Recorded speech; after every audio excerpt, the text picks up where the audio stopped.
আসসালামু আলাইকুম, আমি শিউলি বলছি। চলে আসলাম আরেকটি ভিডিও নিয়ে। আমি অনেক দিন ধরেই খেতে ইচ্ছা করছিল যে একটু গাজরের হালুয়া খাবো, আর গাজরের হালুয়াটা দেখে কিন্তু একটু মনে হচ্ছে না এটা গাজর, দেখে মনে হচ্ছে নারকেল।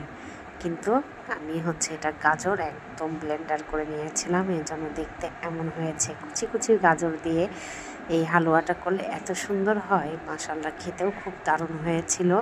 আর গাজরের হালুয়ার মধ্যে আমি বেশ কিছু কিন্তু ঘি দিয়ে দিয়েছিলাম, আর এই ঘি দেওয়ার কারণে এর ফ্লেভারটা এত সুন্দর বেড়ে গিয়েছিল যা মুখে দিলেই অতুলনীয়, যা ভাষায় প্রকাশ করা যায় না। সত্যি খুব মজার একটা খাবার ছিল। আর এটা বেশ কিছুদিন ধরে কিন্তু থাকে, আপনারা চাইলে নর্মাল ফ্রিজে অনেক দিন ধরে রেখে দিতে পারেন।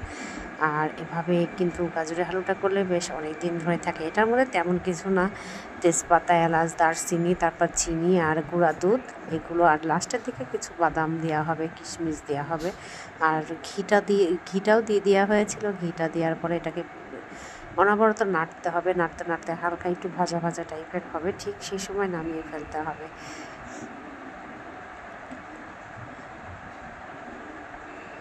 এখানে গাজরের হালুয়া করা শেষ, আবার রান্না বান্না শুরু করে দেব।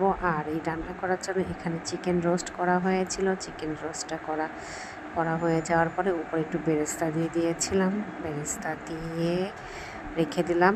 আর ওইদিকে সাদা পোলাও করব। সাদা পোলাও করার জন্য আমি চাল ধুয়ে সব কিছু রেডি করে পোলাওটা বসিয়ে দিয়েছিলাম। অনেক তাড়াহুড়ার কারণে এর সম্পূর্ণ ভিডিওগুলো নিয়ে সব কিছু থেকে করে অল্প অল্প করে দেখাচ্ছি। আর এই চালটা ছিল একদম বাসার চাল, যে চাল করলে রান্না করলে অনেক সুন্দর একটা ফ্লেভার বের হয়। যাই হোক, ওরকম ধরনের একটা চাল ছিল। আর পোলাও চালটা বেশ ভালোই ছিল, অনেক সুন্দর একটা গ্রান আসছিল। আর এটা কোনো প্রসেস করা ছাড়া যে চালটা, ঠিক সেটাই দিয়েই পোলাও রান্না করছিলাম। লাস্টের দিকে এটার মধ্যেও আমি একটু ঘি আর বেরেস্তা দিয়ে দিয়েছিলাম। আর এদিকে গরুর মাংস রান্না করব।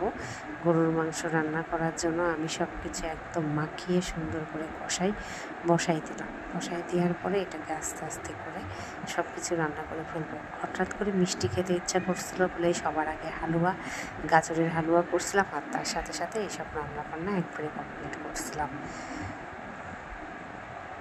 মাংসটা চুলাতে আস্তে আস্তে হচ্ছিল, কারণ এটা হতে বেশ কিছুক্ষণ টাইম লাগবে। আর এদিকে আমি সব কিছুই টুকটাক গোছগাছ করছিলাম। আর আমার ভিডিওগুলো যদি ভালো লাগে অবশ্যই লাইক, কমেন্ট, শেয়ার দিয়ে পাশে থাকবেন।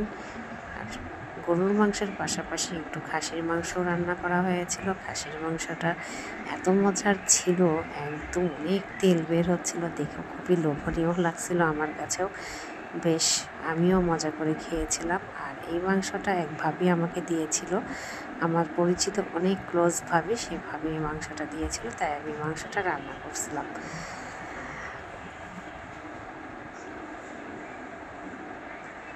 আজকের মতো এখানেই বিদায় নিচ্ছি। সবাই ভালো থাকবেন, সুস্থ থাকবেন। আল্লাহ হাফেজ।